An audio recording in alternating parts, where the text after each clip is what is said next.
di sini itu kan Gunung Kidul itu kan sering dicap daerah yang marginal ya. Sangat. Nah, Apa istilahnya? Adoh ratu, cedak ratu. Proses-proses di sekolah itu yang membuat mereka tidak punya ikatan dengan apa yang di rumah gitu. Jadi malah menjauhkan apa yang ada di rumah. Ternyata yang 17% kebutuhan pangan di Jogja itu disuplai Gunung Kidul. Gitu. Jadi mereka mengantisipasi bahkan niteni musim-musim yang kemaraunya panjang gitu. Mereka sudah punya lumbung namanya pesucen gitu. Oh itu ya, itu saya dengar itu. Hebat ya, bahkan yang disebut lumbung pun disebut pesucen. Itu sesuatu kan yang sangat suci. Kalau orang bertanya, sekolah Pagesangan itu sebetulnya apa? Jadi jangan bayangin sekolah mainstream ya.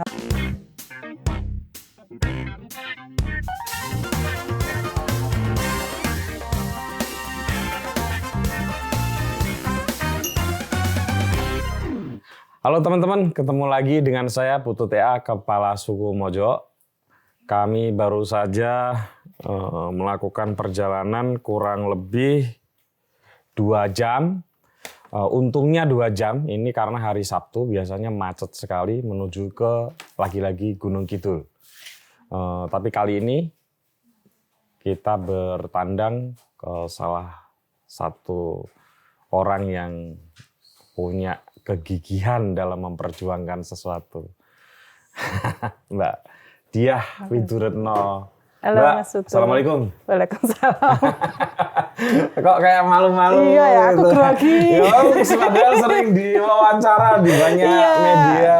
Saya mengidolakan Mas Putu. Jadi grogi. Saya baca tulisannya Mas Putut.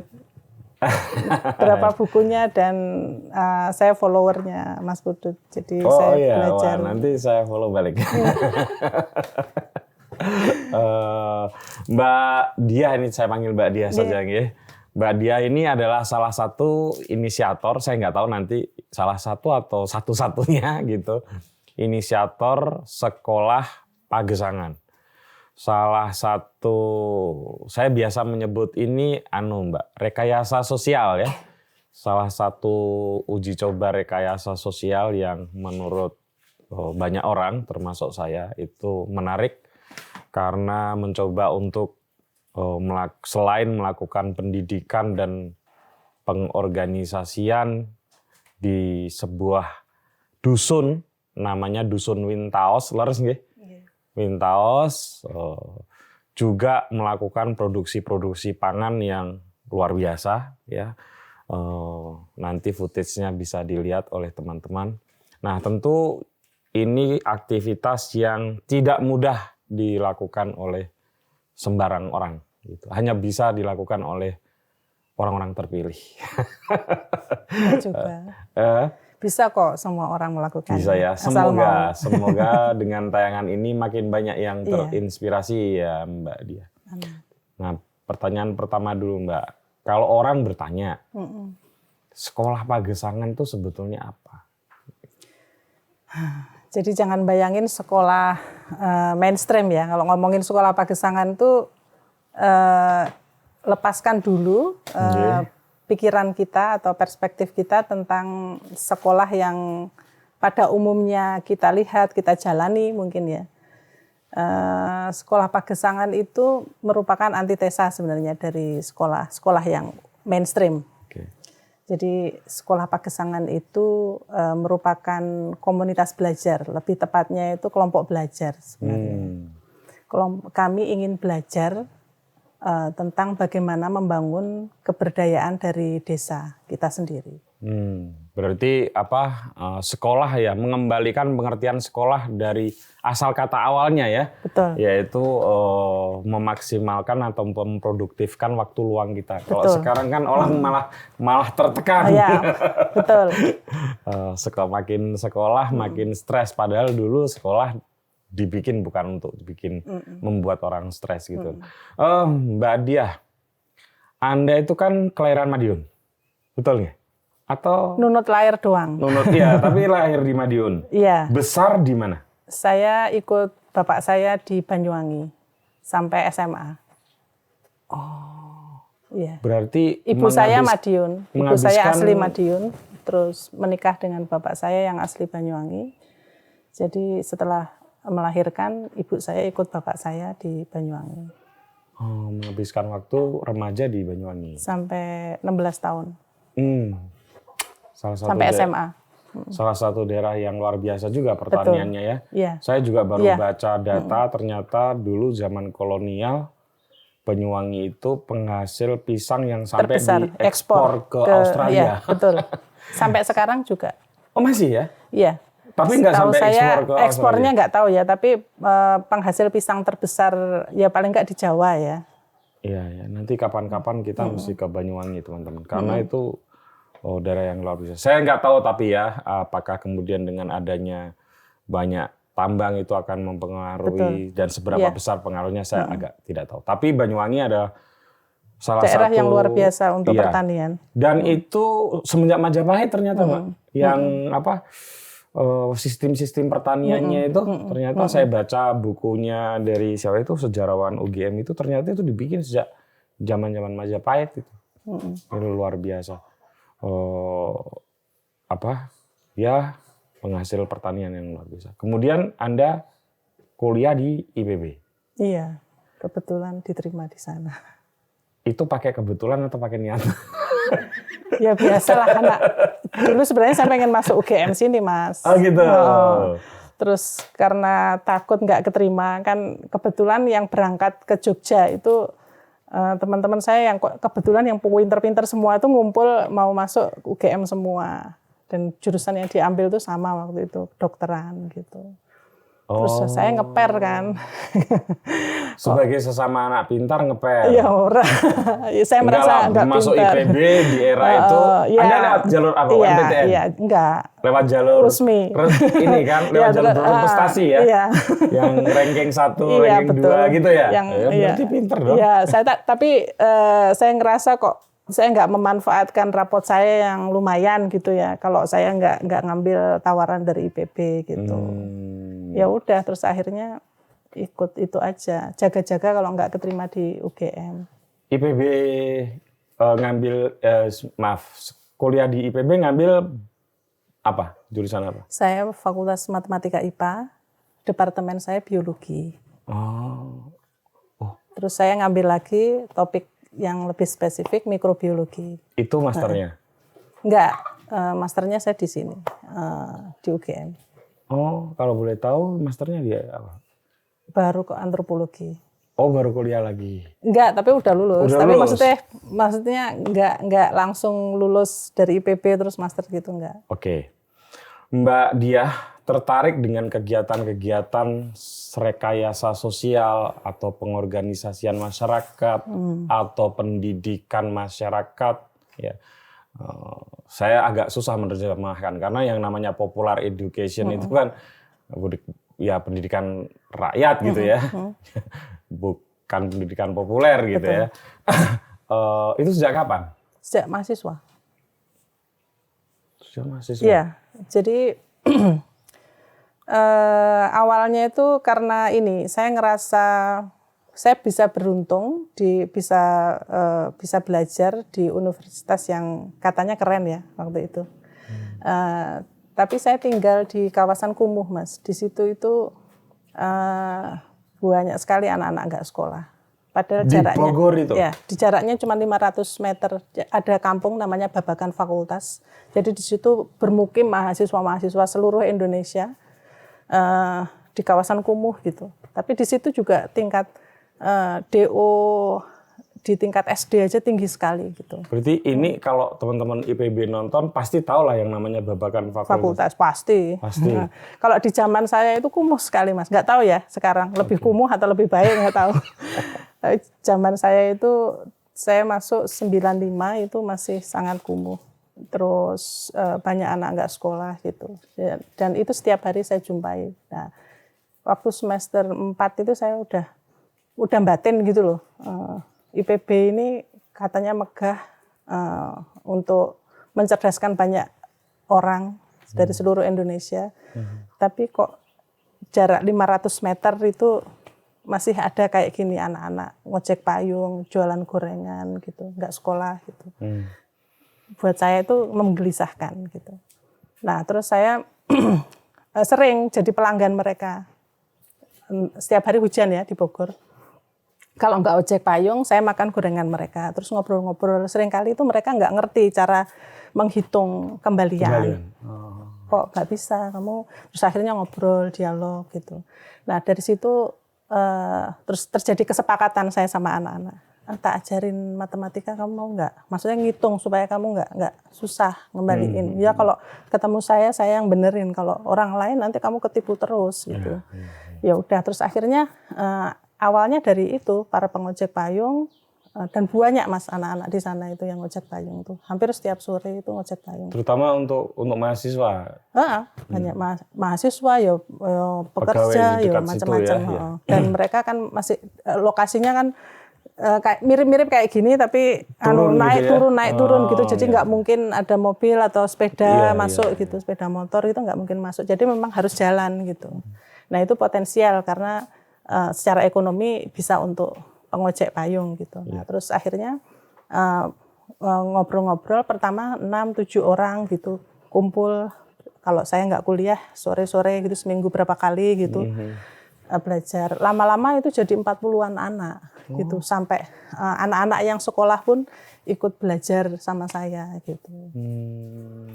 Nah pokoknya itu berjalan lama gitu. Jadi itu adalah pengorganisasian pertama yang saya lakukan gitu. Tanpa tahu pengorganisasian sendiri. Enggak ngerti. Saya belajar biologi dan tidak belajar ilmu sosial sama sekali. Terus itu sampai bertahun-tahun sampai saya akhirnya nggak punya waktu karena saya harus penelitian di Darmaga dan jaraknya kan lumayan. Terus akhirnya saya minta mundur dari anak-anak itu gitu. Nah, tapi masih kos di situ. Masih kos tapi hanya penelitiannya letaknya jauh dan yang namanya penelitian pasti pulangnya sering nginep juga gitu. Sering nginep juga di lab gitu. Terus akhirnya aku izin dulu ya, aku tak libur gitu ya. Terus nggak ada yang organisir toh. Nah terus waktu itu sekitar tahun awal 2000-an kalau nggak salah ya, itu terus akhirnya diorganisir oleh salah satu partai politik gitu. Nggak usah tak sebutin ya. Jadi itu modal karena udah diorganisir kan, diterusin sama underbow-nya satu partai politik. Tapi bagus dong berarti Mbak. Artinya nggak mati begitu saja. Ya di satu sisi mungkin bagus ya, tapi ya itu dijadikan komoditas mereka kan akhirnya. Itu yang saya sesalkan sebenarnya. Ya itu. Ya mereka nggak mengorganisir dari awal sih. Diskusi yang lain lah ya. Nggak, saya membayangkan seandainya tidak ada itu terus kemudian buyar kan lebih tidak ini lagi, tidak kontributif lagi itu. Betul sih. Kalau dari sisi itu ya mungkin. Dan seharusnya partai politik itu melakukan itu. Iya kan? Iya, seharusnya. Seharusnya. Ya yang menghadapi masalah-masalah kayak gitu kan harusnya partai politik. Iya. Oke, terus kemudian setelah lulus ya, terus akhirnya saya karena terus saya ngerasa tertarik di isu pendidikan gitu. Sambil ngajarin anak-anak itu saya kan juga kerja ya. Kerja saya kok nggak jauh-jauh dari mengajar gitu. Nah, terus saya banyak bereksperimen tentang metode belajar sesuai dengan kurikulum gitu yang mungkin guru-guru lain nggak banyak melakukannya gitu. Jadi saya banyak berimajinasi tentang bagaimana metode mengajar. Misalnya kalau di saya ngajar biologi ya, proses anafase itu diperagakan, bikin role play, bikin diorama kayak gitu-gitu ya. Nggak. Gue ngerti anafase. Anafase, metafase, ingat nggak? Paling Mbak. Mitosis, meiosis. Ono sing sailing Pak. Ya, terus akhirnya itu tuh menjadi proses yang menyenangkan buat saya. Terus saya ngajar, salah satu mata pencarian saya waktu itu ngajar di bimbingan belajar gitu Mas, sama privat gitu. Saya hidup dari situ. Berarti hampir keseluruhan waktu Mbak Dia ini mengajar, yang satu ngajar untuk dapat uang, yang satu ngajar sukarela gitu ya. Betul. Yang awalnya pas waktu mahasiswa ya. Jadi saya punya 2 proyek ekonomis, mengajar untuk ekonomis, anak-anak orang kaya yang privat-privat gitu, yang pengen ngejar nilai gitu. Saya hidup dari sana. Terus bagian lagi mengajar ya orang-orang kampung gitu, anak-anak kampung gitu. Nah, dari situ sebenarnya saya jadi ngingetin itu sebagai proses saya belajar tentang pengorganisasian, bagaimana mengorganisir orang-orang kampung gitu, berinteraksi, berkomunikasi kayak gitu. Nah, terus setelah saya lulus, saya menjadi relawan di salah satu NGO di Bogor yang bergerak di isu lingkungan. Nah, di isu lingkungan itu saya menjadi fasilitator di desa. Sebentar, Mbak. Kok Anda tertarik justru bekerja di NGO dengan bekal sarjana IPB kan bisa, apalagi biologi kalau nggak salah tadi ya, mikrobiologi ya, itu kan bisa bekerja di perusahaan-perusahaan besar. Betul, ya. Kenapa? Awalnya memang niat saya gitu, niat saya mau jadi orang kaya toh, jadi harus bekerja di perusahaan biotek gitu. Iya, biotek. Saya belajar kan juga di situ. Monsanto. Kan? Itu yang saya bayangkan dulu. Nah, tapi sebelum lulus itu di masa-masa saya stres nulis tugas akhir itu ya, ngerjain penelitian. Pakai stres, anak pinter pakai stres juga ya? Luar biasa itu. Saya sampai kurus dulu itu. Apa sih Mbak kalau boleh temanya? Kok sampai seorang Diah Widiretno? Ya saya dulu itu saya bayanginnya karena saya pengen belajar ilmu yang saat itu lagi keren ya, bioteknologi itu kan tahun 2000 awal itu sangat luar biasa booming dan IPB salah satu yang dianggap pionir, paling maju untuk bioteknya, dan saya pengen kelihatan keren ya waktu itu.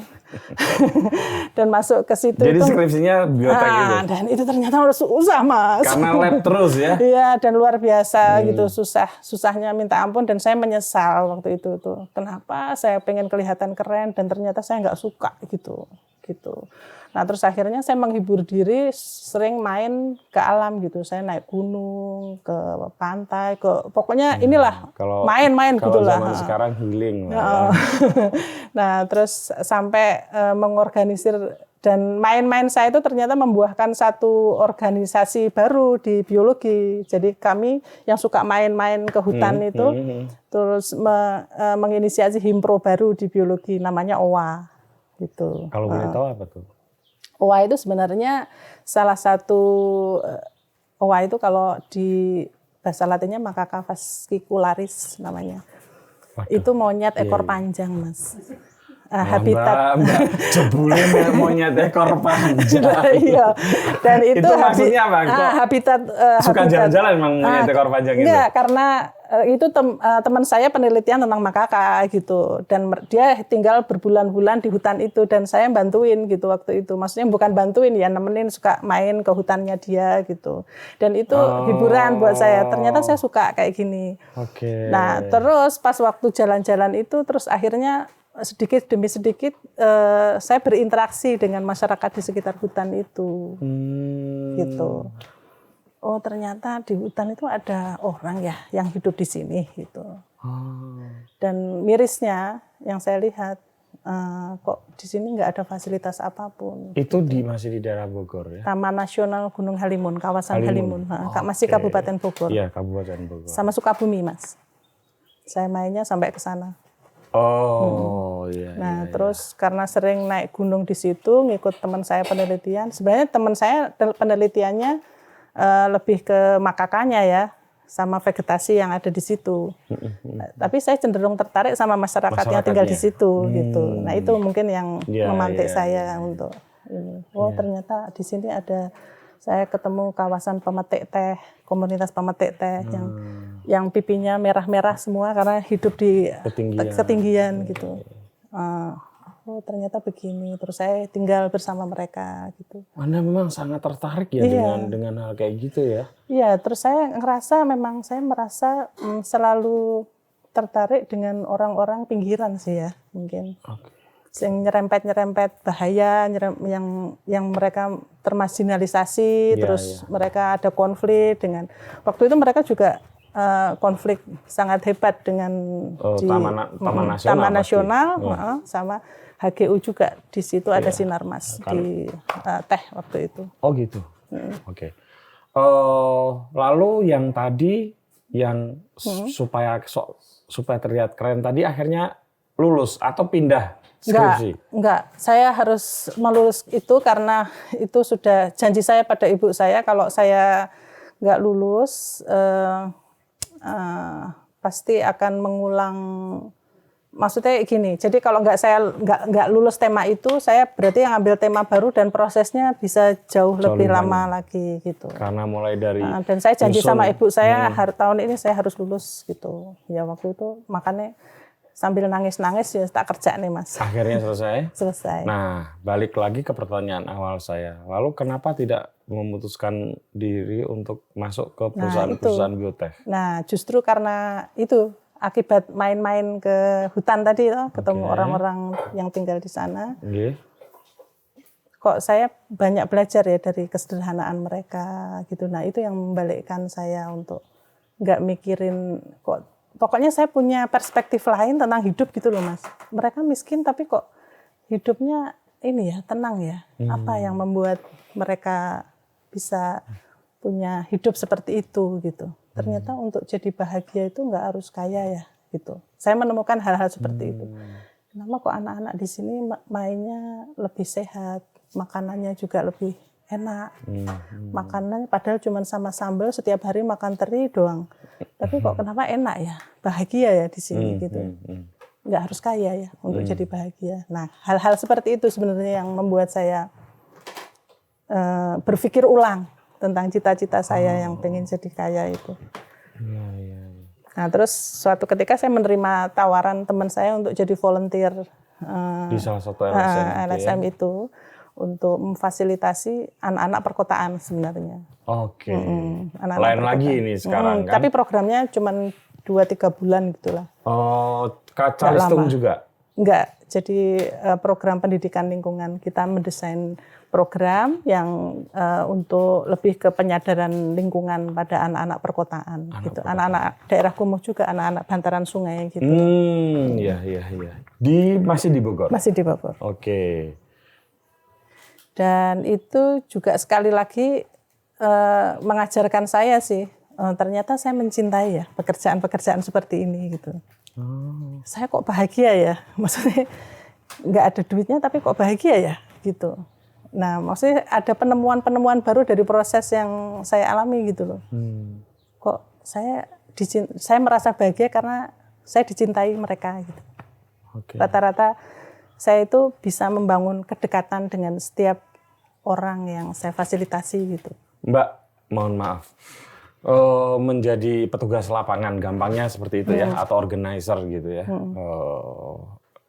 Di NGO maupun di organisasi masyarakat yang lain itu kan bukan pekerjaan yang mudah. Ya. Kalau menurut Mbak Diah, itu karena memang ada bakat atau sebetulnya ini bisa dipelajari sehingga orang itu sebetulnya kemudian bisa menjadi seorang organizer yang baik? Tidak perlu bakat, Mas. Tidak perlu bakat, ya. Yang pertama itu harus ada empati sih. Oke.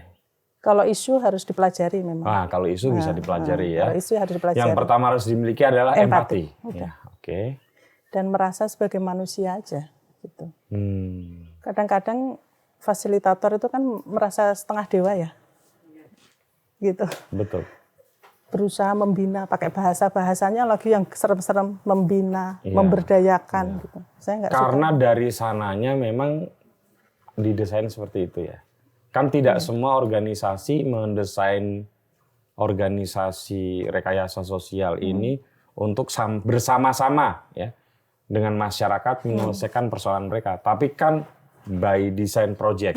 Ini mesti begini, kami bantu. Nah, kami bantu ini kan posisinya udah kelihatan. Betul. Beda kan?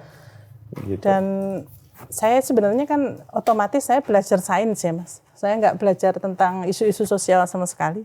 Oke. Rekayasa sosial juga saya nggak ngerti. Tapi mungkin yang saya pelajari dari proses saya selama ini itu sih yang paling dibutuhkan di awal untuk menjadi fasilitator itu adalah empati dan merasa sebagai manusia gitu loh. Ketika kita masuk dimanapun, ya tempatkan dirimu sebagai manusia yang sejajar gitu maksudnya. Kita sama-sama manusia. Jadi kalau sudah merasa terhubung kemanusiaannya, nggak peduli itu beda agama, beda suku, beda apalagi ya, beda strata pendidikan, beda apalagi lah, beda kebudayaan. Bagaimana mengatasi rasa curiga orang, ya, rasa antipati, terus tidak semua orang menyukai kehadiran kita. Ini kan pelajaran-pelajaran dasar yang mungkin penting buat teman-teman yang mungkin tertarik untuk melakukan kegiatan serupa ini. Ya jangan melakukan hal yang sama gitu. Kan itu sebenarnya itu prasangka ya. Prasangka yang ditimbulkan oleh setiap orang. Dan itu normal sebenarnya. Iya. Normal ketika kamu berada di lingkungan yang baru, kamu merasa terancam, merasa asing, merasa diawasi, sehingga itu membuat tidak nyaman. Ya sebisa mungkin ya itu tidak ditekan perasaan-perasaan seperti itu. Ya biasa wae gitu.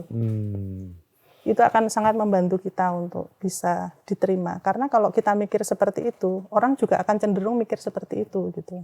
Oh, oke. Kalau komunikasinya Mbak, trik-trik komunikasinya gimana?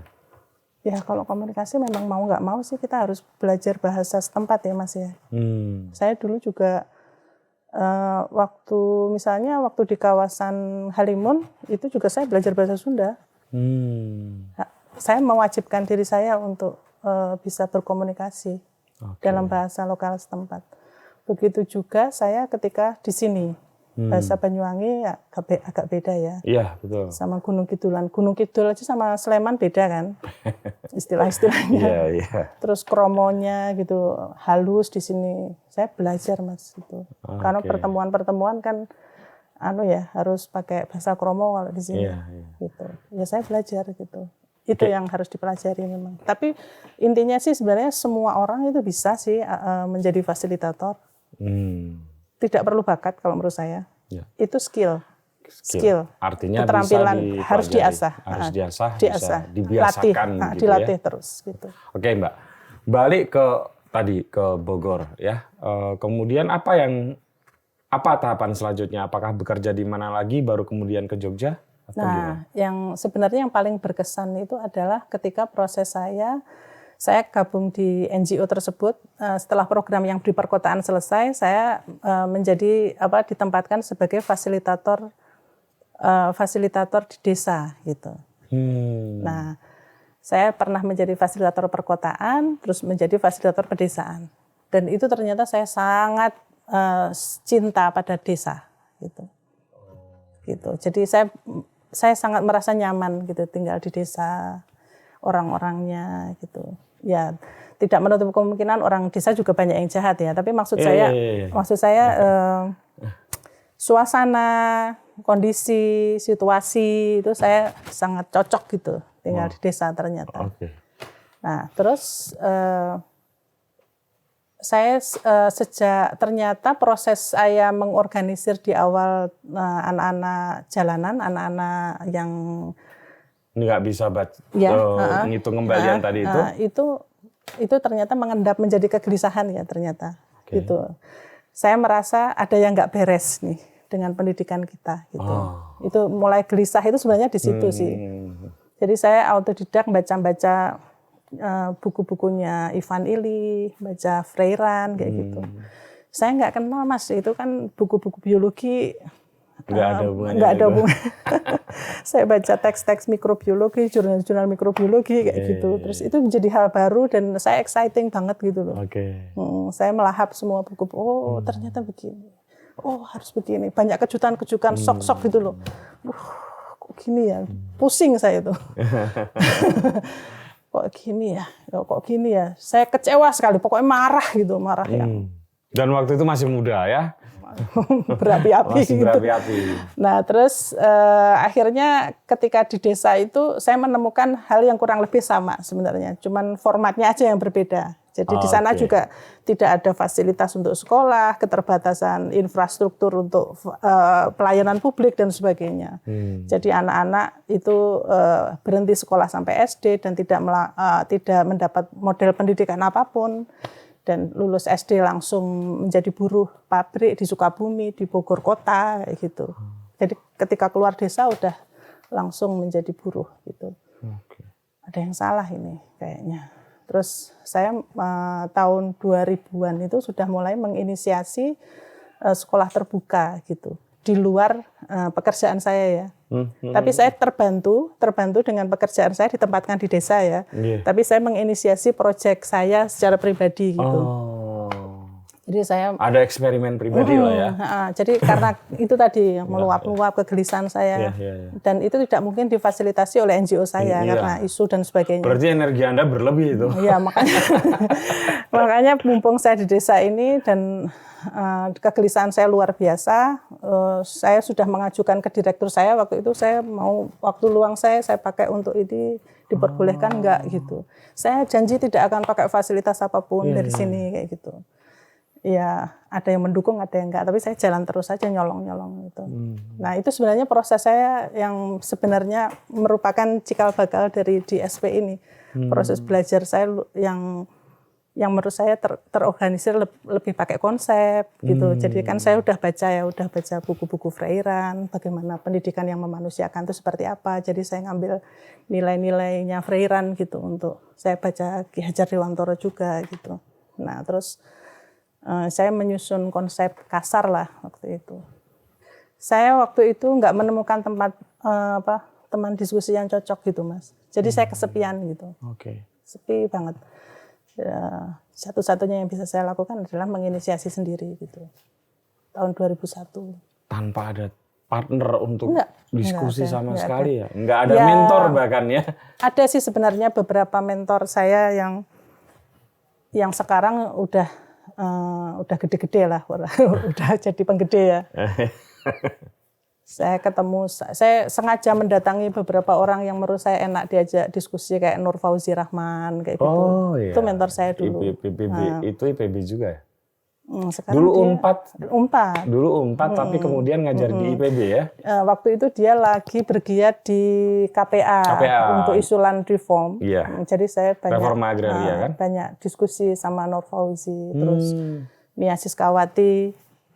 Tahu. Nah, itu mentor saya sampai sekarang. Gitu. Jadi saya ya paling diskusi sama mereka ya, sama almarhumah Ulfa Hidayati dulu. Gitu. Ya ada dimentori orang-orang yang tepat saya kira. Ya, saya pengen diskusi dan mereka tahu persis kegelisahan saya sebenarnya. Karena kayak Mas Fauzi itu kan juga memulai dari bawah juga kan, dari pengorganisasian. Saya paling dekat sama Mia sih, Mbak Mia tahu persis pergolakan batin saya, terus kegelisahan saya, terus bagaimana perlunya saya untuk menyalurkan ini dengan mengorganisir. Jadi dia salah satu yang mendukung saya memberikan ruang di ini. Nah, lalu apa yang memutuskan Anda kemudian pindah ke Imogiri lalu bergiat di sekolah pagesangan? Nah, tahun 2001, 2003 itu sebenarnya momen yang paling berkesan sih sebenarnya. Jadi saya memutuskan seperti dengan interaksi saya dengan orang-orang desa itu, saya ngerasa saya punya makna. Pertama kali saya merasa punya tujuan hidup gitu. Di situ saya bersumpah ya. Kayak ngeri ya. Enggak, Mbak, enggak. Ini penting ya. Saya janji pada diri saya sendiri, saya akan memaknai hidup saya sebagai pelayan buat orang-orang yang membutuhkan gitu. Enggak, sekaligus saya kasih pesan ke pemirsa ya. Mungkin terdengar klise, tapi saya kira satu hal penting di dalam hidup ini itu adalah mencoba mencari satu makna hidup dan kemudian tahu tujuan hidup kita apa gitu.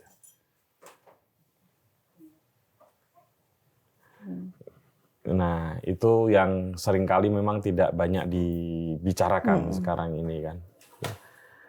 Nah, jadi lebih banyak mengajarkan saya sebenarnya. Bukannya saya mengajari, tapi kok saya ngerasa saya belajar banyak dari proses ini, bagaimana memaknai hidup gitu. Saya terus waktu itu umur saya masih 22 Mas, masih sangat muda ya. Kita ini satu angkatan. 22 kalau nggak salah. Jadi saya sudah menetapkan diri, oke, saya tidak akan menjadi orang kaya, nggak apa-apa. Maksudnya bekerja di perusahaan-perusahaan multinasional yang menjadi mimpi saya itu ya. Saya ingin mengisi hidup. Aku pikir hidup kita itu nggak lama ya, 60 tahun, mungkin 60-70 tahun gitu loh. Kalau aku nggak kepengen hidupku itu 60 tahun itu didikte orang, kemudian menjalani sesuatu yang karena rutinitas biasa, rutinitas umum, yang itu tidak memberi impact apa-apa ke diri saya, apalagi ke orang lain gitu. Anda mirip saya, tapi saya ngitungnya biasanya Lebaran. Nah, kalau lagi stres ya, alah paling uripku tinggal mung 20 bodo wae. Nggak pakai tahun. 20 bodo. Iya, 20 Lebaran lagi itu pun kalau dikasih umur panjang. Saya hitung umur saya, kok hidup ini singkat dan saya pengen paling enggak itu selama hidup saya itu aku ingin membuat hidupku itu seperti yang aku inginkan gitu. Menjalani hidup itu seperti yang aku inginkan gitu. Bukan takaran orang, bukan kesuksesan versi orang, bukan hidup di atas persepsi orang gitu. Nah, terus apa ya, hidup yang seperti itu gitu. Nah, ternyata proses-proses saya di desa itu membuat saya merasa kebanting-banting gitu loh.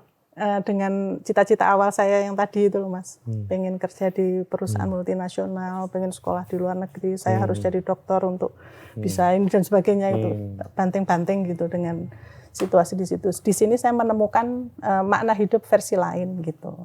Enggak, kemudian apa yang memutuskan pindah aja di Jogja? Enggak, kenapa? Ya itu. Kenapa enggak ke Banyuwangi, pulang kampung, atau ke Lampung? Misalnya gitu. Kenapa Jogja pilihannya dan spesifik lagi di Imogiri, Bantul ya berarti. Lalu kemudian beraktivitas di Gunung Kidul. Sebenarnya saya tuh nggak tahu ya. Waktu kecil itu pernah diajak ke Jogja sekali dan saya kok jatuh cinta sama kota ini gitu aja sih. Terus pas tanpa tahu bahwa Jogja itu ternyata ada Kulon Progo, ada Sleman, ada Gunung Kidul. Itu satu. Terus kedua, saya menikah, calon suami saya waktu itu anak UGM dan dia keturunan Kota Gede juga. Oke. Dan setelah saya sempat berhubungan jarak jauh ya, kayaknya mahal sekali ya jarak jauh gini. Oke lah, saya kalau disuruh milih antara Bogor sama Jogja, aku milih Jogja aja gitu. Aku pengen coba pilih Jogja. Gitu. Ya nggak bisa ditanya kenapa. Nggak tahu. Iya pokoknya serk aja gitu kan. Iya. Dan mulai dari nol. Pasti. Mulai dari nol. Begitu berarti tinggal di Imogiri dulu? Enggak. Dulu masih kontrak di Sleman. Kenapa Anda nggak bikin di Sleman aja Mbak kayak gini? Nggak tahu ya. Dan di Sleman kemudian kegiatannya apa? Di awal-awal karena masih orientasi saya buta Jogja, tidak bisa naik motor, kemudian saya shock sekali, Jogja ternyata fasilitas transportasinya sangat buruk gitu, dan itu membuat stres saya sebagai orang. Karena Anda dulu pasti biasa naik kemana-mana naik angkot ya? Selalu dimanjakan dengan angkot, paling jalan kaki ya lumrah lah gitu. Di sini luar biasa buruk transportasinya. Jadi saya adaptasi itu tuh jadi saya harus belajar naik motor, saya harus ngerti bis kota, ngapalin bis kota kayak gitu, dan itu ternyata melelahkan gitu Mas. Lor kulon metan gitu. Kayak gitu. Orang Jogjaan gitu ya. Iya. Itu mengesalkan.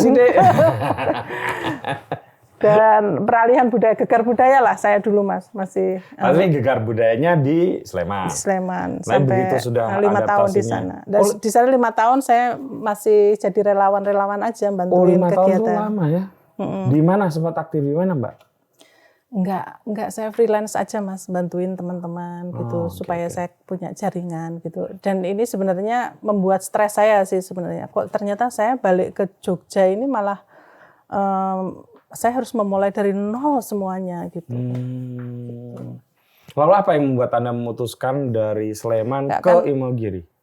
Ya karena dapat tanah, akhirnya bisa beli tanah, nabung, bisa beli tanah. Itu pun karena bekas gempa ya jadi murah gitu. Gempa 2006 ya.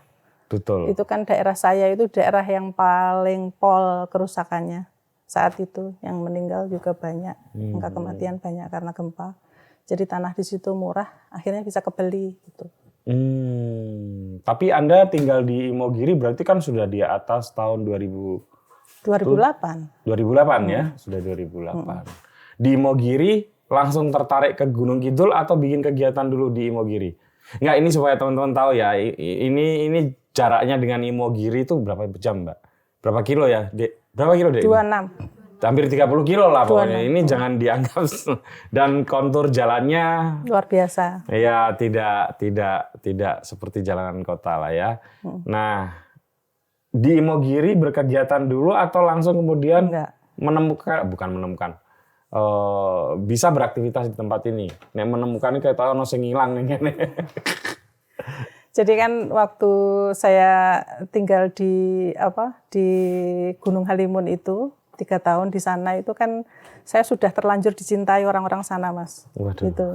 Dan itu pasti ditangisi itu pas mau pergi. Dan setiap minggu saya mendapat surat dari mereka. Oh ya? Dan padahal suratnya itu misalnya dikirim seminggu gitu, waktu itu kan nggak ada fasilitas pos seperti sekarang ya, belum ada HP juga. Jadi seminggu itu harus dititipkan ke orang yang mau ke Bogor dulu, terus dari Bogor baru dikirim pos ke sini. Karena gitu. tempat Anda kan jauh di Halimun sana jadi kan. harus nunggu orang yang berangkat ke kota gitu. Dan itu yang membuat saya berat sekali, seperti rasa bersalah gitu. Itu sebenarnya energinya dari situ sih. Energi saya itu berasal dari saya merasa berhutang. Iya. Berhutang kesadaran, berhutang moral lah. Iya. Saya banyak mengalami perubahan paradigma di sana kan. Betul. Terus ya saya bersumpah saya akan melanjutkan proses yang di sana. Jadi itu semacam obsesi gitu. Jadi saya belajar tentang pendidikan tuh kayak obsesi, dan itu menjadi energi yang besar gitu, Mas, buat saya. Dan saya itu memang senang sama isu-isu yang pinggiran, termarginalkan gitu. Makanya saya memilih daerah yang di sini itu kan Gunung Kidul itu kan sering dicap daerah yang marginal ya. Sangat. Nah, apa istilahnya? Adoh ratu, cedak ratu. Dan Panggang itu adalah daerah yang paling marginal di antara desa-desa di Gunung Kidul. Itu saya nggak tahu, bener Dek? Ya Rongkop, Panggang itu daerah-daerah pinggiran yang paling marginal. Kalau dulu itu malah itu yang sekarang justru malah banyak pantainya yang indah-indah itu. Kalau KKN UGM itu pasti ya banyak yang ditaruh di situ.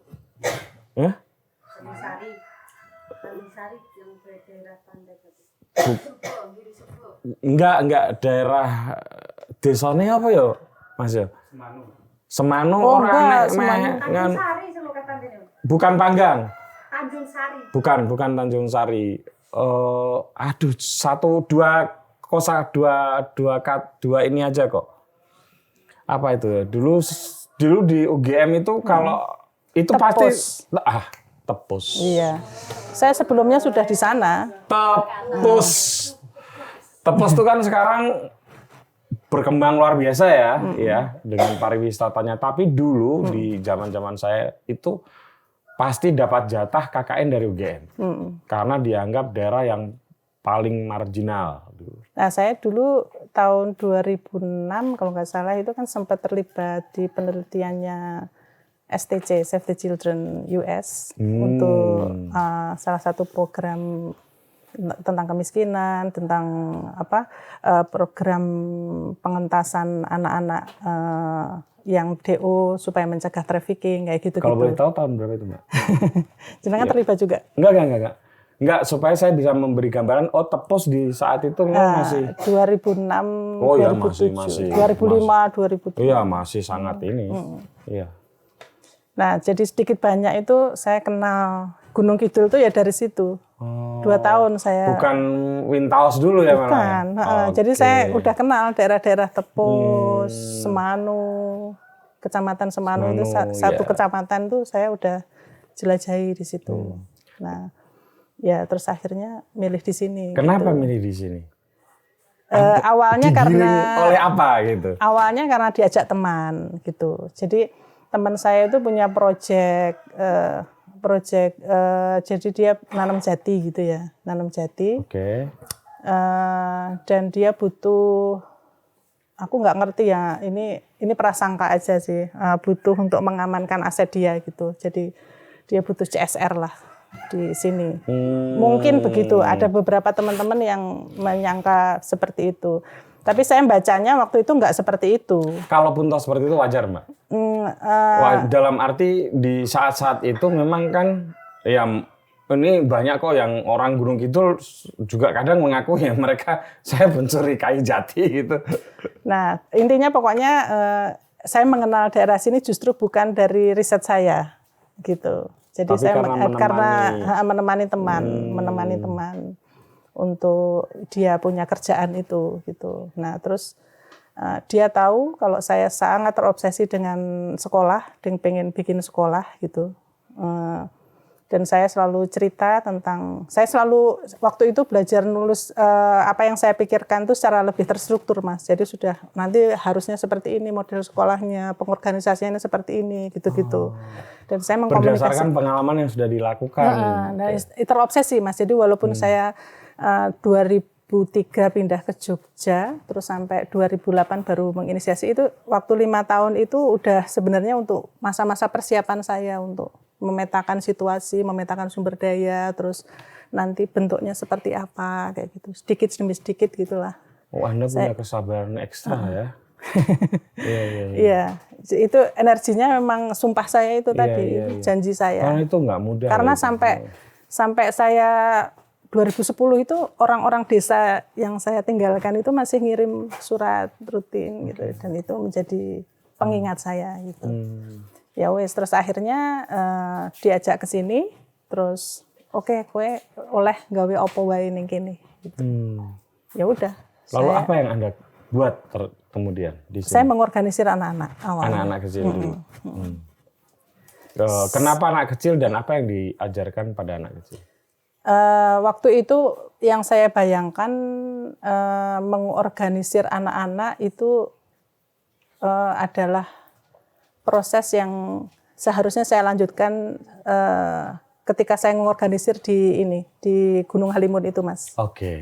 Karena di situ sebenarnya saya mengorganisir anak-anak, terus akhirnya orang tuanya ikut juga gitu.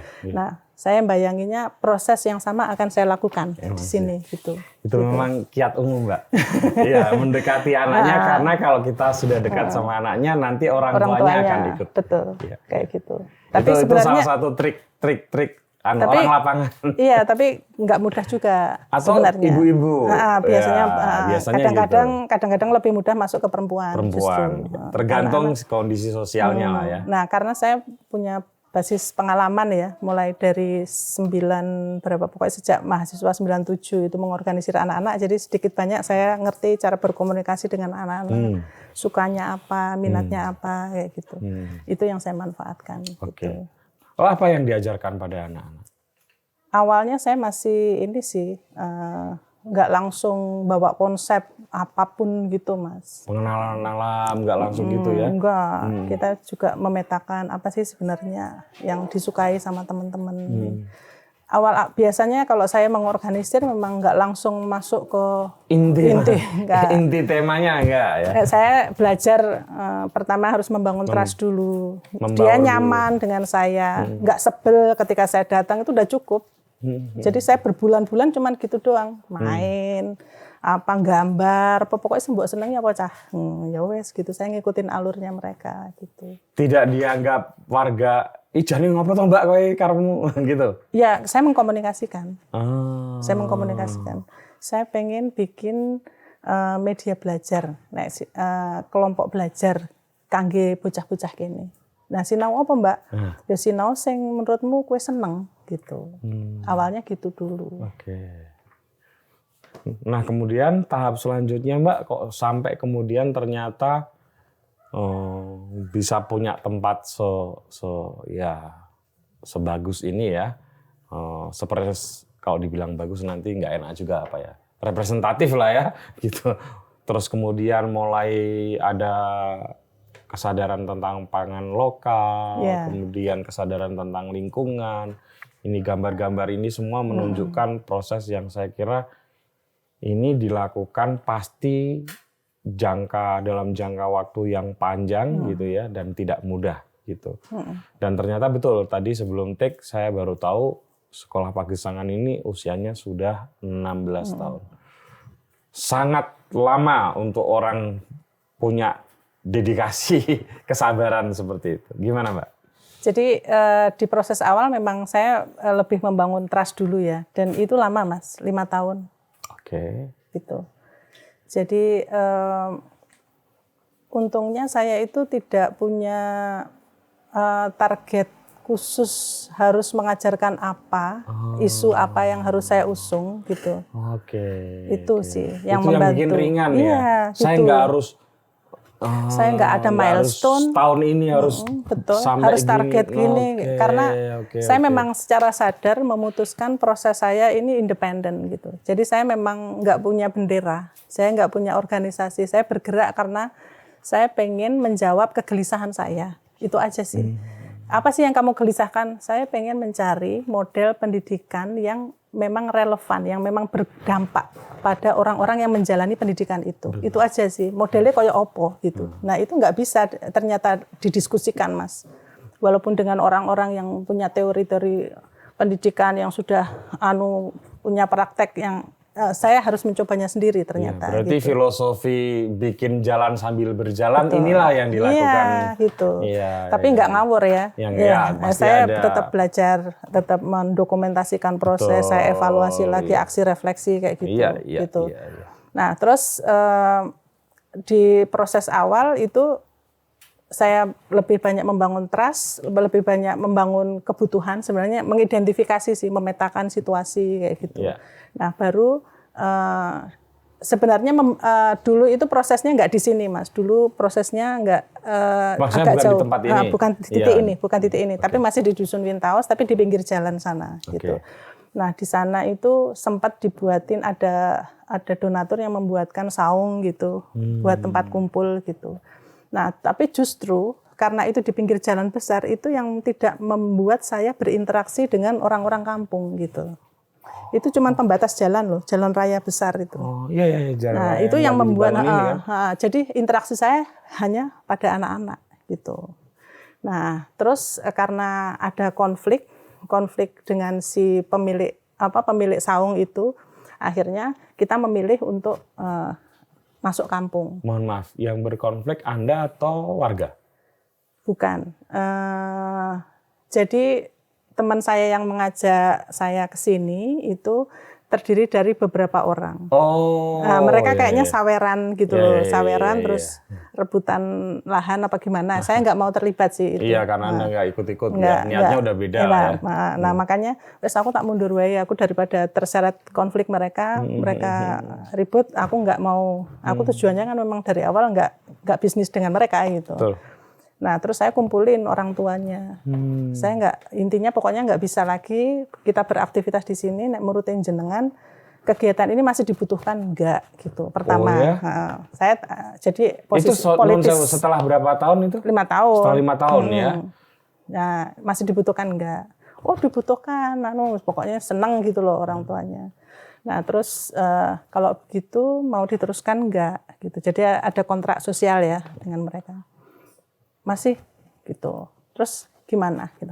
Udah di rumah saya aja. Jadi hampir semua orang tua yang hadir di situ itu menawarkan rumahnya untuk jadi tempat berkegiatan gitu. Akhirnya disitulah saya masuk ke rumah-rumah di setiap rumahnya Murni, rumahnya Livia, rumahnya waktu itu Andriani, rumahnya Marsini gitu. Gunung Kidul jenenge ndi mau ae lengkap. Livia.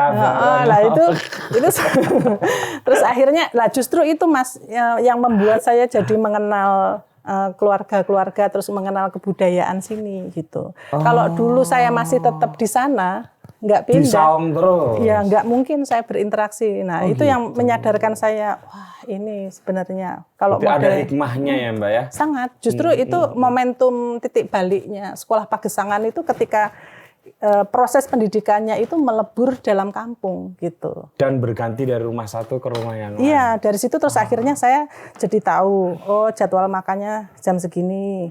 Si ini pacaran sama si ini nggak sekolah kenapa? Si ini dimarahi simboknya gara-gara nggak mau kerja. Si ini butuh ini. Akhirnya saya itu jadi tahu di setiap keluarga itu seperti apa potretnya gitu. Iya. Nah, untungnya saya dokumentasikan itu. Saya catat gitu. Saya rajin nyatetnya waktu itu. Jadi saya punya rekap anak-anak SP yang mengawali SP yang mulai dari tahun 2008 tuh ya, di setiap keluarga itu saya punya ceritanya Mas gitu. Ini persoalannya ini persoalannya ini. Nah, dari situ itu menjadi bahan saya gitu.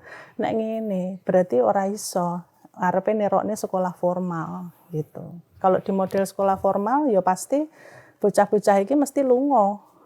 Karena apa yang dipelajari, saya memotret apa yang dipelajari di sekolah-sekolah formal itu kan beda banget dengan apa yang dialami di rumah gitu. Kan saya jadi apal siklus harian di setiap keluarga ya. Jam segini simboke berangkat negal, terus dia berangkat sekolah, pulang sekolah simboke nggak ada, dia harus di rumah, harus jaga adiknya, harus masak. Terus engko ngopeni kewan gitu tuh. Oh berarti dia mengalami fase kehidupan yang berbeda antara yang di rumah dan yang di sekolah gitu. Jadi aku dialog sama mereka. Jadi kayak mereka itu dengan bahasa-bahasa mereka saya simpulkan mereka merasa jet lag. Apa yang dialami di sekolah itu tidak dialami di rumah dan menjalani dua kehidupan yang berbeda gitu. Yang mungkin bahkan kontradiktif ya. Yang kontradiktif. Nah, itu yang membuat mereka sebenarnya proses-proses di sekolah itu yang membuat mereka tidak punya ikatan dengan apa yang di rumah gitu. Jadi malah menjauhkan apa yang ada di rumah gitu. Kan nggak mungkin kan di sekolah diajarin ngomong bocah, ngomong adiknya, masak, ngedang tiwul kayak gitu nggak mungkin kan gitu loh. Nah, dangir apalagi bahkan di masa-masa sibuk di ladang itu nggak mungkin Mas itu dikasih izin untuk libur sekolah itu enggak, tetap sekolah berjalan seperti biasanya Senin sampai Jumat sampai sore kayak gitu. Jadi nggak ada fase sekolah memberi ruang untuk dia mengenal sumber daya yang di sekitarnya. Nah, akhirnya bocah-bocah terus saya jadi sadar, iki nek tak sekolahnya tambah dhuwur maksudnya saya waktu itu masih mendukung anak-anak sekolah ya. Maksudnya sekolah formal. Ya. Supaya mereka nggak disuruh kerja. Alasan saya waktu itu. Ya. Kalau nggak waktu itu ya tahun 2010-an itu kalau nggak disuruh nggak sekolah formal, dia harus kerja atau menikah kalau untuk perempuan. Itu pilihan yang sama-sama nggak enak. Terus saya mendukung mereka sekolah. Nah ternyata anak-anak yang saya dukung sekolah itu tuh semakin merasa semakin merasa asing gitu loh. Jadi apa yang dialami di sekolah itu orientasinya itu orientasi industri kan. Bagaimana dia bisa menjadi buruh, barengannya aku melamar kerja ning SPBU, barengannya aku melamar kerja ning pabrik endi gitu. Itu kan yang dibayangkan. Betul. Karena di sekolah sama sekali nggak ada bangunan jembatan yang menghubungkan dia dengan kebudayaan di rumah gitu loh, kehidupan sehari-hari. Nah, Mbak, saya di sini saya potong dulu. Ada seorang podcaster gitu ya yang sangat saya kagumi gitu ya. Saya nggak perlu sebut namanya, yang begitu mengagung-agungkan tentang sekolah. Selalu sekolah itu bukan hanya sarjana, bahkan di luar negeri gitu, dan lain sebagainya. Dan ada salah satu, saya nggak ngomong politik ini, tapi saya harus kasih contoh ini dengan terpaksa, karena ada salah satu capres yang programnya adalah satu rumah satu sarjana. Ya. Saya kan juga orang lapangan seperti Anda ya, walaupun ya tidak sekonsisten Mbak Diah ya. Cuman saya punya pikiran yang agak berbeda. Kok kayaknya hal-hal seperti itu justru bisa punya potensi ya. Saya tidak bilang itu berbahaya, tapi punya potensi yang berbahaya. Begitu. Bagaimana dengan pengalaman Mbak Diah yang langsung terjun selama 16 tahun di Jadi kampung? kalau dari pengalaman saya, Mas, jadi karena tadi itu apa yang dipelajari di sekolah itu tidak relevan dengan kehidupan sehari-hari, yang membawa dampak dia itu tidak mengenali sumber daya yang di sekitarnya. Persis. Tidak mengenali sumber daya yang di sekitarnya, jangankan untuk suka ya, mencintai. Mengenali aja enggak gitu. Nah, kalau enggak mengenali berarti dia akan merasa asing. Nah, kalau asing lah ngapain? Dia akan tetap di situ. Nah, kecenderungannya berarti dia akan meninggalkan gitu. Oke. Kayak gitu. Itu banyak sekali ditemukan. Apalagi konten yang dipelajari di sekolah formal itu linknya itu langsung ke industri gitu. Linknya gitu. Jadi di sekolah dia tidak didekatkan dengan kehidupan sehari-hari, dia justru didekatkan dengan industri. Nah, maka dari itu sekolah itu sebenarnya pengalaman saya itu selalu mengajarkan dia untuk pergi dari kampung gitu. Hasilnya itu sebut sebagai ini ilmu ya, pergi. Sekolah untuk pergi Sekolah untuk pergi gitu. Betul. Itu begitu. Jadi misalnya contoh yang paling gamblang itu misalnya jenengan pernah nonton Laskar Pelangi. Saya nggak mau mengkritisi filmnya, tapi itu sebenarnya saya ingin nunjukin scene yang benar-benar itu bagi saya penting ya. Betul. Itu bentuk contoh bagaimana dia pinter tapi tidak kenal dengan daerahnya. Betul. Itu scene apa coba? Yang dia si Lintang. Lintang itu kan terkenal pinter dan sangat mumpuni, menang cerdas cermat di tingkat mana-mana ya. Nah, terus tiba satu ketika dia berdiri di situ mau berangkat sekolah, nuntun sepedanya. Saya masih ingat banget scene itu karena dia tidak bisa menghadapi buaya yang mangap di situ. Itu padahal itu kan makhluk yang ada di situ. Dalam buat saya, kenapa? Dia yang pinternya seperti itu, tapi dia tidak bisa survive di daerahnya. Ngeri ya. Karena dia tidak kenal daerahnya. Ini penting saya kasih tekankan. Sekali lagi ini kita tidak mengkritik filmnya, tapi itu satu contoh ya. Bagaimana pikiran kita sejak awal itu digiring memang untuk sangat positivistik dan punya ilmu pergi. Ya. Mbak, soalnya gini, saya itu mengalami waktu kecil ya, termasuk waktu SMA, masih itu. Jadi saya kan di Rembang. Rembang itu di musim tertentu itu ada yang namanya musim terinasi, Mbak. Di mana harganya waktu itu sekilo bisa 60.000, 70.000, bahkan sempat 100.000. Ya, saya bukan orang nelayan, tapi saya punya banyak teman nelayan. Nah, itu ada semacam afirmasi dari sekolahnya. Di musim itu anak-anak boleh membantu orang tuanya. Karena untuk mendapatkan rezeki itu tidak setiap saat mereka bisa dapatkan. Dan itu artinya ada afirmatif dari pihak sekolah untuk orang membantu ekonomi keluarganya. Dua, untuk terlibat di dalam sistem sosial dan ekologi yang ada di sana. Nah, di SD saya itu juga dulu begitu. Sanggem di sini ada ya? Wonten nggih sanggem? Enggak ya? Tapi jenengan tahu ya? Tahu. Yang waktu panen jagung itu kan mesti dibantu oleh semua. Buruh lah. Ya, itu boleh anak-anaknya untuk izin sejenak ya. Kan nggak lama juga Mbak izin kayak gitu itu. Itu boleh. Dan setertinggalnya apa sih yang tertinggal dari seorang anak SD, SMP, SMA, masa nggak kerja dalam hanya beberapa hari saja kok jadi persoalan gitu. Tapi kok makin ke sini itu kayaknya nggak diafirmasi, nggak dijadikan, kok justru malah makin dijauhkan gitu. Dan misalnya dilanjutin di film itu ya, di film itu semakin ditunjukkan dengan misalnya orang-orang yang sukses itu adalah orang-orang yang bekerja di luar negeri, sekolah di luar negeri, terus dan Lintang sebagai nelayan ya, itu dianggap orang-orang yang gagal kan, gitu. Jadi orang-orang yang pergi dari desanya itu justru dilabeli sukses kan. Orang yang pergi punya gelar sarjana yang baik, punya uang yang banyak, itulah yang disebut sukses. Betul. Sementara yang tinggal di kampung, mengelola sumber daya yang ada, melestarikan alam dengan caranya masing-masing, itu malah dianggap tidak sukses. Betul. Itu kan kebelakangan. Nah, ya itu kegelisahan setelah saya di sini. Karena awalnya kan saya memang pengen bikin sekolah yang menjawab kebutuhan ya, misal bahasa kasarnya itu menjawab sebenarnya apa yang dibutuhkan oleh masyarakat sini gitu.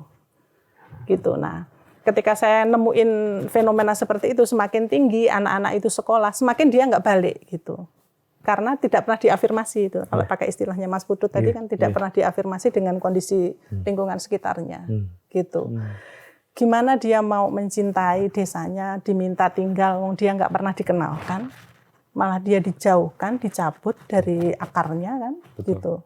Gimana? Gitu suruh berdaya dari desa, mana mungkin gitu. Kalau dia nggak pernah dikenalkan, berinteraksi gitu. Kalau dia nggak pernah megang sapi gitu, gimana dia mau melihara sapi itu?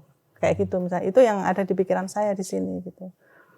Jadi sebenarnya dibutuhkan media belajar yang lain yang lebih membantu anak-anak itu berinteraksi dengan sumber daya sekitarnya jika ingin membantu mereka menjadi orang-orang yang berdaya gitu loh. Berdaya dari sumber daya yang dimiliki. Nah, itu yang mau saya tanyakan. Apakah kemudian di sekolah Pagesangan atau khususnya Mbak Diah itu sudah mulai bisa memindai bahwa orang yang kemudian tinggal di, mohon maaf, wilayah yang cengkar ini, gersang ini, itu bisa berdaya. Berdaya itu maknanya begini, supaya jelas saja ke penontonnya. Berdaya itu artinya bisa hidup dari sisi subsisten, ya. Kemudian bisa meningkatkan kualitas hidupnya. Kualitas hidup itu kan macam-macam gitu ya. Bisa waktu luang, bisa refleksi diri yang lebih baik gitu ya. Bahagia ya dan lain-lain, itu kan kualitas hidup ya.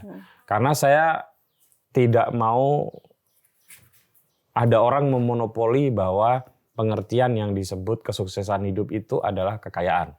Karena keberdayaan hidup itu juga sebuah kesuksesan gitu. Karena kalau yang ukurannya kekayaan nanti punya implikasinya sendiri gitu. Implikasinya juga nggak main-main itu implikasi kalau itu kita jadikan satu-satunya pegangan gitu. Entah itu kerusakan alam, entah ketika dia tidak berguna lagi, stresnya tinggi, atau ketika dia berkompetisi terlalu keras di situ, dia juga bisa stressful. Itu misalnya contoh-contoh resiko itu jika kita pakai. Nah, saya balik ke pertanyaan yang tadi itu. Mbak Diah merasa bisa yakin bahwa tinggal di kampung itu bisa meningkatkan kualitas hidup masyarakat? Di tahun 2010, 11, 12 enggak. Gitu. Enggak. Aku juga bingung Mas, gimana ya caranya gitu supaya anak-anak tetap tinggal tapi bisa hidup dari apa yang ada di sini gitu. Saya enggak yakin juga. Tapi untungnya sekali lagi saya beruntung karena sekolah Pagesangan itu diterima dari keluarga ke keluarga itu ya. Nah, dari situ saya jadi akhirnya ada obrolan-obrolan tentang kisah-kisah masa lalu, bagaimana mereka hidup. Pertanyaan saya yang lain adalah mengapa ya di tengah kondisi alam sing rodok gersang begini, enggak hanya rodok ya, gersang gersang begini, tapi orang masih tetap hidup di sini. Betul. Gitu. Hidup itu di atas batu. Ya? Itu kenapa kok? Terus akhirnya saya banyak ngobrol-ngobrol dengan para simbah-simbah gitu. Kenapa? Bagaimana cara mereka hidup gitu. Nah, dari situ saya belajar banyak Mas tentang sistem pangan akhirnya. Gitu. Jadi saya banyak ngobrol dengan orang tertua yang ada di sini dan yang bisa menceritakan, karena kadang-kadang semakin tua dia udah sudah rungon, sudah nggak nyambung diajak ngobrol gitu. Jadi saya akhirnya menurunkan yang lahir 50-an lah gitu yang masih bisa diajak ngobrol. Nah, terus dari orang-orang situ walaupun informasinya nggak lengkap bisa menggambarkan tentang taktik, strategi mereka bisa bertahan hidup. Dan itu luar biasa, Mas. Jadi akhirnya saya punya data tentang bagaimana sistem pangan di sini gitu. Itu yang pertama mereka kerjakan. Jadi bagaimana mereka bisa survive, hidup dengan keterbatasan air yang pertama. bagaimana caranya mendapatkan air misalnya. Terus mereka cara-caranya bagaimana menghemat air gimana, cara manajemen air gimana, mereka ceritakan. Terus bagaimana tentang pangan, syarat hidup orang kan pangan ya, minum sama minum pangan. Dan makan lah ya. Gitu. Nah itu mereka ceritakan gitu. Jadi terus akhirnya siklus musim ini, terus bagaimana mereka melakukan penyimpanan, pengeringan gitu. Jadi mereka mengantisipasi bahkan niteni musim-musim yang kemaraunya panjang gitu. Mereka sudah punya lumbung namanya pesucen gitu. Oh itu ya, itu saya dengar itu. Hebat ya, bahkan yang disebut lumbung pun disebut pesucen. Itu kan yang sangat suci. Saya jadi belajar juga.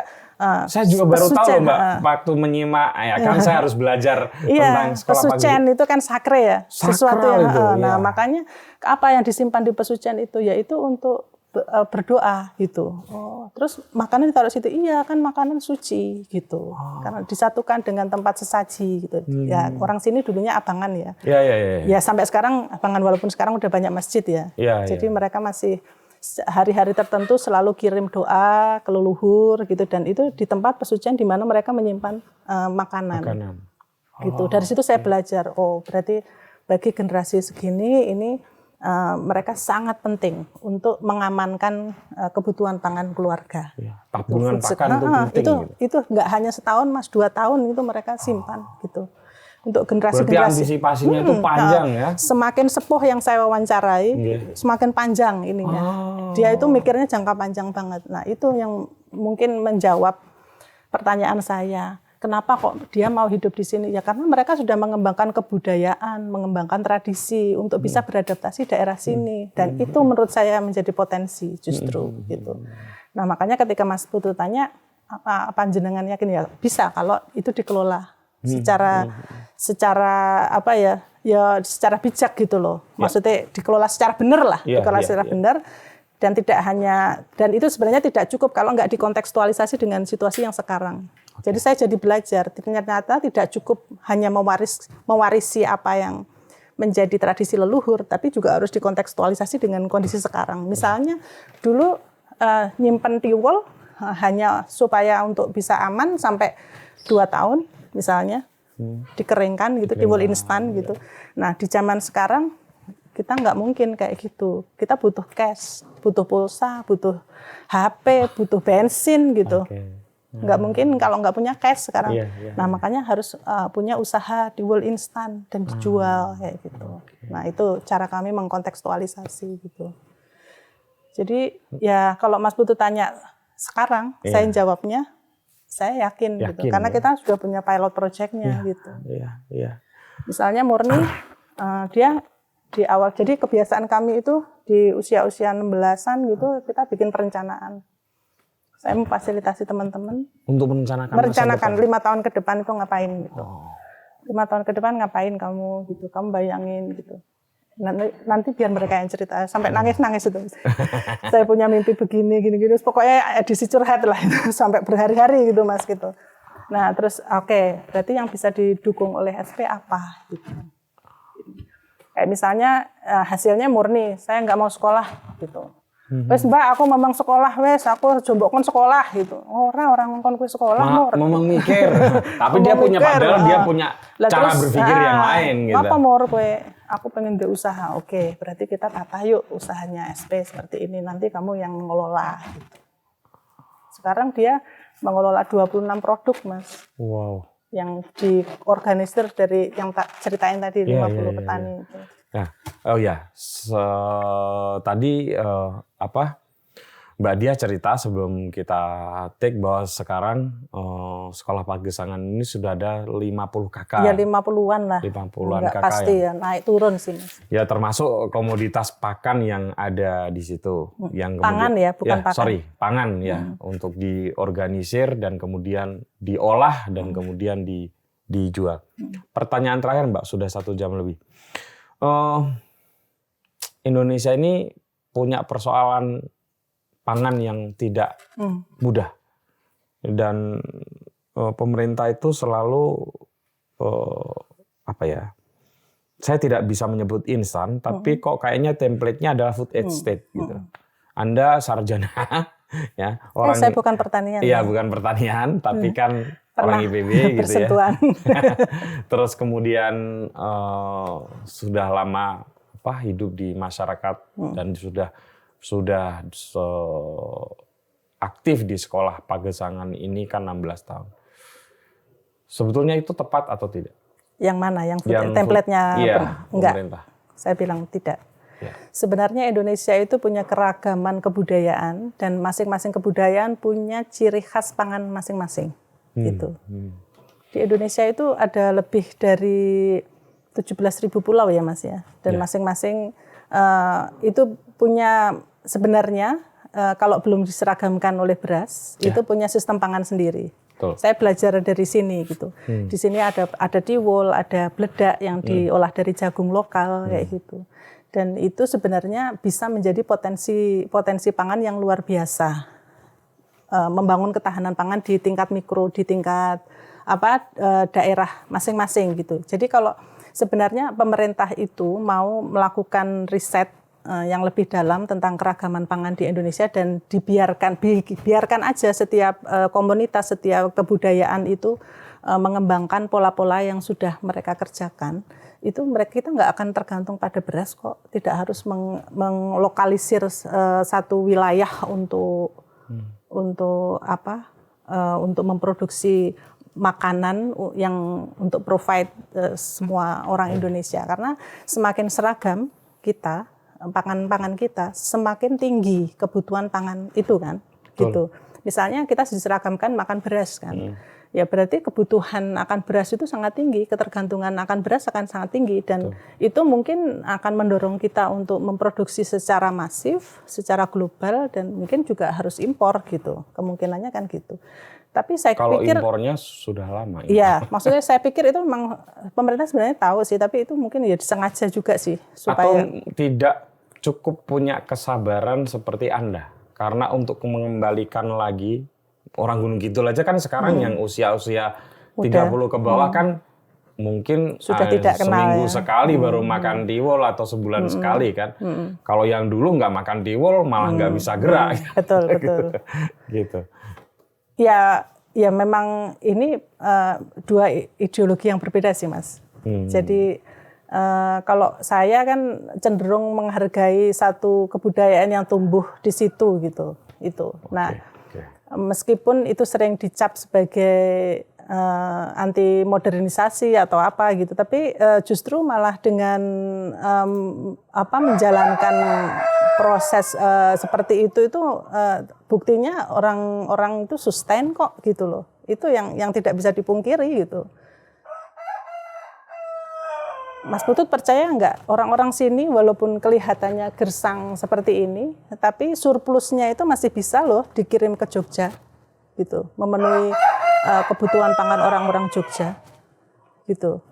Itu kan karena manajemen pangan yang baik kan sebenarnya, dan itu potensi. Saya juga baru tahu dari Anda loh, ternyata yang 17% kebutuhan pangan di Jogja itu disuplai Gunung Kidul, gitu. Ya. Nah, itu saya kan pikir Kulon Progo sama Sleman, ternyata Gunung Kidul juga. Ya? Nah, pola-pola di Gunung Kidul itu kan masih menerapkan pola subsisten ya. Betul. Subsisten di setiap keluarga. Nah, mereka biasanya ada surplus karena butuh kalau cash. Subsisten itu kalau sudah aman yang lebihnya baru kemudian jadi kalau di sini ini misalnya panenan padi tahun 2023 itu boleh dijual, misalnya ada surplus, itu ketika 2024 kita panen dan hasilnya bagus ya. Gitu. Itu baru dijual dan itu sering terjadi kayak gitu. Oke, Mbak Diah. Kalau dilanjutkan soalnya panjang banget, ini sudah 1 jam lebih. Terima kasih banyak sama-sama, Mas Mbak Diah dan luar biasa ini energinya. Saya sih hanya bisa berharap semoga inisiatif kecil ya itu bisa dilakukan. Karena mohon maaf ya, saya kalau bilang kecil itu bukan berarti jelek. Oh iya, saya malah karena kecil itu skala. Ya betul, small is beautiful. Itu ada filosofinya. Karena begitu skalanya besar, itu udah nggak bisa lagi. Betul. Sudah nggak termanage lagi. Jadi kalau disebut rekayasa sosial dalam skala kecil itu memang seharusnya begitu. Karena begitu dia sudah terlalu besar, sudah tidak lagi bisa menopang gitu.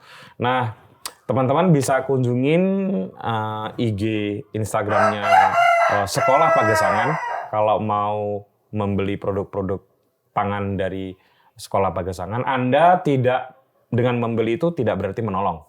Tidak ada yang perlu ditolong di sini karena warga di sini sudah berdaya. Anda menjalin relasi yang lebih sehat secara manusia gitu. Karena dihasilkan oleh tenaga manusia yang tekun untuk mencoba berdaya gitu.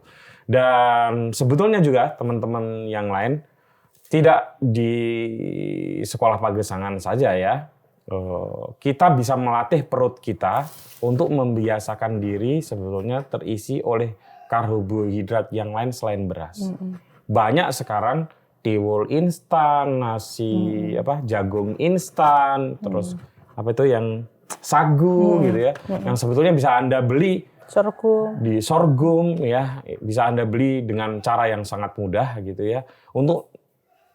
Untuk bisa membuktikan bahwa kita itu bisa kok hidup tanpa nasi beras saja. Nasi gitu. beras, betul. Sesekali ya. Sehingga itu keuntungannya banyak ya kalau suatu saat ya. Saya kira kalau pemerintah punya cukup kesabaran ya untuk kembali mengembalikan produk-produk pangan lokal kita, itu bisa kita bisa kembali berdaya. Itu yang paling penting. Sehingga solusinya bukan hanya food estate dan beras melulu. Betul. Begitu ya Mbak Diah ya. Cocok. Terima kasih, sampai ketemu lagi dengan tamu saya selanjutnya. Matur nuwun, Mbak.